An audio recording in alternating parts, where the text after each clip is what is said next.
We're on a big motorbike tour with my son and his 125 come along on an adventurous father and son journey.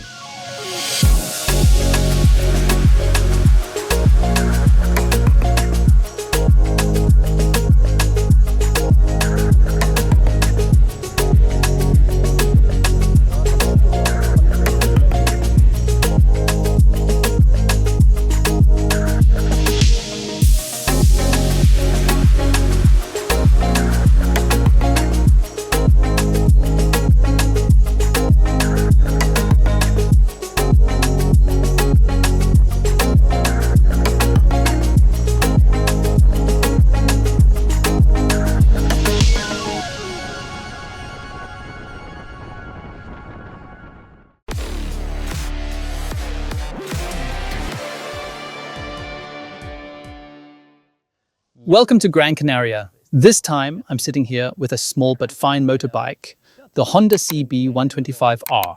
We borrowed it from Canary Ride in Las Palmas. That's our most popular motorcycle rental company here. They already have 100 bikes in their fleet, including 125s. And over the past few days here in Gran Canaria at the beginning of January, I've been riding on a really nice motorbike tour together with my son. Those of you who are regulars already know the routine in winter, always the winter escape to Gran Canaria, chasing the sun, chasing the bends, we're escaping the ice. And over the last few years, I've been here with my son quite a bit. He was often riding along on the back as a pillion. But now with the new A1 license, which is valid all across Europe and allows you to ride 125s anywhere in the EU, unlike the B111 or B196, it's a full motorcycle license. He can also ride bikes in other countries and head off on a big trip with me. I just want to give you a few tips along the way. But first, let's kick things off with a quick review of the CB125R. My son is relatively tall, or, well, normal for a Central European. But by Japanese development standards, he's probably considered quite tall, over 180. In terms of proportions, he looks a bit big on the bike. Privately, he rides a Beta 125 Supermoto. With its tall, upright seating position, it suits his ergonomics better. It was the same with my first son as well. Japanese naked bikes tend to be a bit too compact for Central European teenagers. From an ergonomic point of view, that's a bit of a downside. On the other hand, he also noticed how pleasant it is on the very, very tight and very tricky sections here on Gran Canaria to be riding a very compact, very light machine where you always have a really secure footing. And that, of course, is the big advantage of compactness and lightness. In difficult sections, you always feel like you're completely in control, like you're the master in the saddle. What this motorbike does really well is combining this incredibly agile, playful, confidence-inspiring lightness with solid stability. On the motorway, we were riding relatively fast, I think around 130 kilometers per hour, and it was stable, worked really well. And you can also tell that components like the brakes and the ABS are meant to be taken seriously, so it's not toy-like or flimsy just because it's light. No, it's a fully fledged, solid system where you get a stable, confidence-inspiring feeling when braking. And Honda does that very well. What they also do very well is making everything accessible. That means the clutch is incredibly light, the brake, the controls, everything works easily and smoothly. That was important to me because I know that here on Gran Canaria, you sometimes come across incredibly difficult roads, very tight sections like the Stelvio Pass, just tighter, steeper, and with even worse asphalt. And with a light motorbike, with a bike where the clutch is incredibly easy to modulate, where the engine responds smoothly, where everything just works effortlessly, that also means more safety.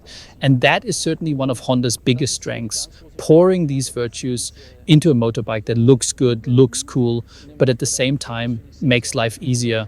And from my point of view, safer. That's my assessment, which I worked out together with my son, of the Honda CB125R, which also visually resembles the other CB models. So what's the challenge when you ride together, when you yourself are a very experienced rider and the next generation isn't or doesn't yet have much experience in road traffic? I'll give you a tip right away. Wave the flag. Get kids in contact with motorized two-wheelers early. That's how it was with us. Both my sons had off-road electric trials bikes, but also small motocross bikes. Out in the countryside where we live, that's basically standard equipment for teenagers or kids that they're allowed to ride around on their own property or on fields with motocross bikes. In our case, it was a Yamaha PW50 shaft drive, and you can start from 4 or 5 years old. And everything kids learn at a young age, these basics, the feeling for braking into a corner, accelerating out, they gain that experience with far less pain if you fall off a little bike on a meadow because you got on the throttle too early. That's obviously much more pleasant than having to learn that here later on.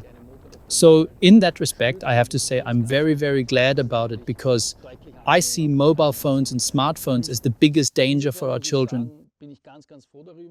And I see that motocross bikes or electric trials bikes are a huge benefit and a great form of preparation so that kids can later be safe out on the road. Normal riding on the road works incredibly well for both kids and also for my youngest son, now simply because he already has a lot of experience from his childhood. The only real challenge is that they still don't yet have the experience to properly assess dangers coming from other road users. So if a group of motorcyclists were coming towards you, my son would never expect them to cut the corner because in his mind, everyone stays on their side of the road. That kind of anticipation we riders have that the person coming around the corner might not be riding cleanly, that something could happen, that someone might cut your line. They simply don't have that kind of foresight yet. A look behind the scenes at what's important from my point of view when you ride a motorbike with your own child is that you also have a communication system on board. It's simply the case that this connection gives an incredible amount of safety and trust, and that you can also pass on educational input much better. You can draw the child's attention to things. For example, if there's a car coming towards you turning left, you can say, look, check whether there's eye contact. What do you think? Will he see us? Where's the sun? Could he be blinded?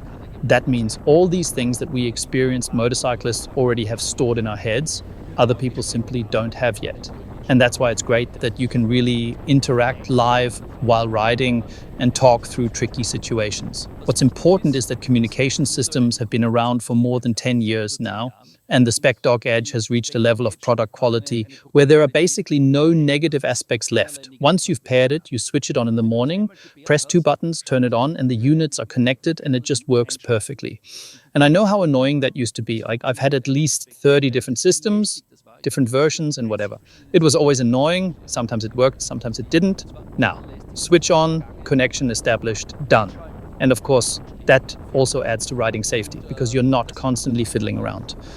The next thing that's really good nowadays is the noise cancellation through software. When you're not speaking, there's just complete silence. You don't hear any strange background noise.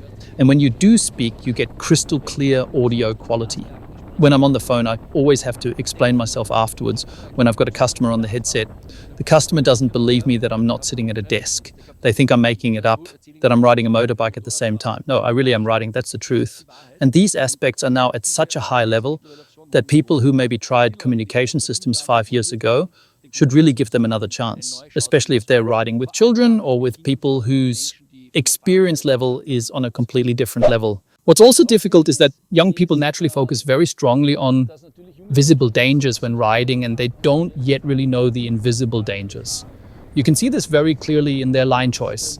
In right-hand corners that aren't visible, young riders tend to have a strong urge to ride as far to the inside as possible because they don't know what kind of danger might be coming from the outside.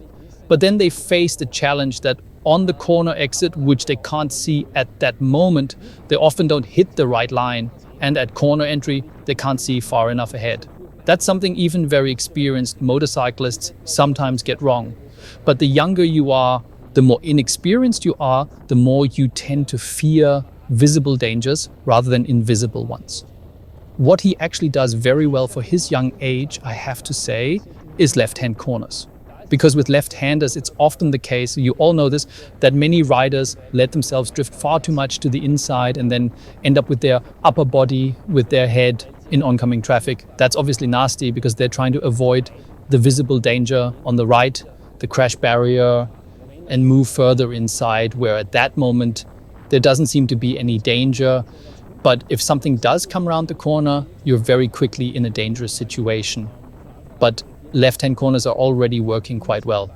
These are the key basics that you need to correct right from the start when riding with young people, making them aware of invisible dangers. What's waiting at the corner exit? What could be waiting there?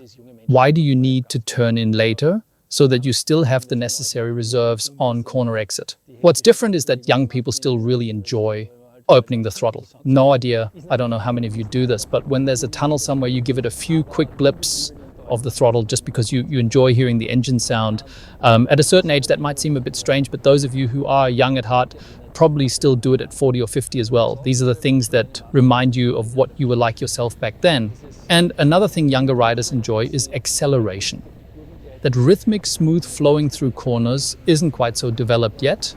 Young people still want the acceleration. They brake before the corner and they just have more fun in the saddle that way, more enjoyment from the speed and the acceleration. You just have to rein them in a bit from time to time when you get the feeling that grip at the corner entry might not be what you think it is. That's where you sometimes need to step in and give a bit of guidance. Where you really need extremely strong nerves, but which I think is actually good when you practice it together, is behavior on the motorway. Interestingly enough, both of my kids handled that really well with me. I find them very disciplined when it comes to shoulder checks. They learn that in riding school, they do it very consistently, and sometimes they even seem more disciplined than us adults. When changing lanes, they're always very focused and very disciplined. At the beginning, you obviously have to keep an eye on it, but I get the feeling that riding schools, at least in Austria, and I think it's similar in Germany, put a huge amount of emphasis on this. Training is quite expensive there, and things like the 3-step look in the car and the 2-step look on the motorbike are drilled very thoroughly. I think that works really well. And they also place a lot of importance on traffic signs, things like prescribed stop signs. They've got that down perfectly, and that works brilliantly. What also works is staggered riding, although I do get the feeling that younger riders, even when riding with me as a more experienced motorcyclist in front, tend to keep a bit too much distance when riding staggered, and therefore maybe don't benefit as much from the line I'm taking. That's why what I like to do is alternate between riding at the front and riding behind. I think that gives you the best learning effect and the best overall experience. And when you do a varied tour like that, what's important to me is simply that you also have really great experiences. You all know it. On a motorbike tour, even young people immediately realize how deeply and intensely you immerse yourself in the world and how incredibly beautiful the views are. I have to say, when I'm out and about with my kids in other situations, enjoying scenery doesn't always work the same way. But on a motorbike, in the saddle, you somehow dive into the world more consciously, into life more consciously. And I get the feeling that the enjoyment of beautiful views is much stronger, and that you also notice small details in your surroundings more. That probably also has something to do with the fact that when you're riding a motorbike, all your senses are constantly fully engaged. Smelling, feeling, tasting, hearing, seeing, that everything is constantly hitting you at once, and because of that, I think you're genuinely more alert in the saddle. More aware than when you're just sitting somewhere in a car and maybe fiddling with your phone on the side. That's why my big appeal to everyone is this. Even if riding a motorbike with your child might seem more risky here and there than just letting them sit on the back seat of a car, I think it's an incredible experience for life. And if you do it together as an experienced rider, if you yourself have experience, then I think you can really guide things in the right direction. What I find really shocking nowadays is how high the cost of getting a license has become in Germany as well as in Austria, and I think it's similar in Switzerland. I honestly find that bitter that young people are being made to struggle so much to access this fascinating hobby and this simple space-saving form of mobility. Under the pretext of safety, a lot of nonsense is going on. But I don't think it's just about safety. I think there's also an intention to push people a bit away from individual mobility and steer young people more towards general mobility, towards public transport. I come from the countryside, and for us, these are basically the only means of transport that realistically allow young people to get around. mopeds, and motorbikes. They're relatively resource efficient and cost efficient, but access via the license is extremely expensive. After that, with a 125 in Germany, Austria, and Switzerland, it's pretty similar everywhere. You hardly have any running costs compared to many other things you do in life. Tires are cheap, insurance is cheap, servicing costs are low, and I also think the bikes themselves offer excellent value for money. These 125s compared to 50cc mopeds, or compared to mountain bikes, we don't even need to talk, have outstanding value for money. And what I also tell all motorcycling parents is this: absolutely make sure that if your kids are riding 50cc mopeds, you get them out of that most dangerous phase of life as quickly as possible, have them do the A1 license and get them onto a 125. And these bikes here are robust, reliable, great motorbikes with proper suspension and proper brakes, where you don't constantly have to be annoyed that something breaks. Much higher product quality, much higher stability, much higher safety. Even if they're faster, from my point of view, the danger doesn't come from the speed, not from the fact that it does 100 kilometers an hour, while a tuned 50 goes 70 or something like that. The danger comes much more from mediocre to poor suspension and lower product quality. And unfortunately, that's the case with many 50cc mopeds. On the used market especially, a lot of them are heavily modified as well. This here is a real motorbike. It's safe, stable, and reliable. And even if it's a bit faster than a 50cc moped, believe me, this is the safer means of transport. You simply have more options, sometimes being able to get out of trouble by accelerating if needed. So if it's financially possible, do your kids a favor and get them the A1 license. It's a real upgrade in terms of safety and in terms of mobility.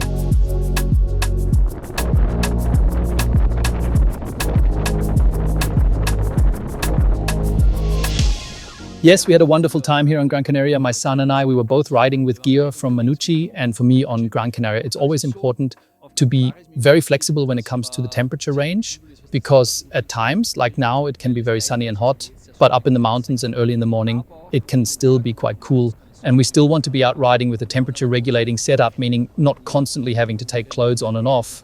How do they manage that? They've built in a very effective ventilation system. Even though this is relatively affordable gear, you've got this second zip here and a proper ventilation channel built in on both sides. That means you even get a nice airflow on a travel enduro, and you can easily open the zips while riding. So the wind flows straight through. I can open these zips while riding when it gets warm, and also open the zips on the thighs. My son had the same setup on his jacket and trousers, and even though he's not yet such an experienced rider, he was able to open and close them while riding as well, because comfort on a motorbike is incredibly important for riding safety. There's another ventilation opening at the back that I can't reach while riding, but you can open that at your accommodation if you want. For me though, it all worked together really well. You've also got practical outer pockets here that are easy to reach, and then there are pockets built into the trousers as well, although those compress a bit if you put something in them. Apart from that, the overall comfort, seat comfort and clothing comfort throughout the entire day was very pleasant with our gear. I've put the links to the individual products below for you, and also listed the products we used. I've been riding around here on Gran Canaria for 2 weeks now. My son was out for 1 week, and we felt absolutely comfortable, including with the Nishua helmets where we had the Cardo headsets installed. We've had very good, very positive experiences there as well. I'm really pleased that even relatively affordable products can leave such a solid overall impression. So that's my message today on the topic of riding motorbikes with children. I hope I've managed to inspire and motivate a few of you to maybe take that step and head in that direction with your own kids. Have fun with it. All the best. Goodbye and bye-bye, and see you again soon on 1000 PS TV.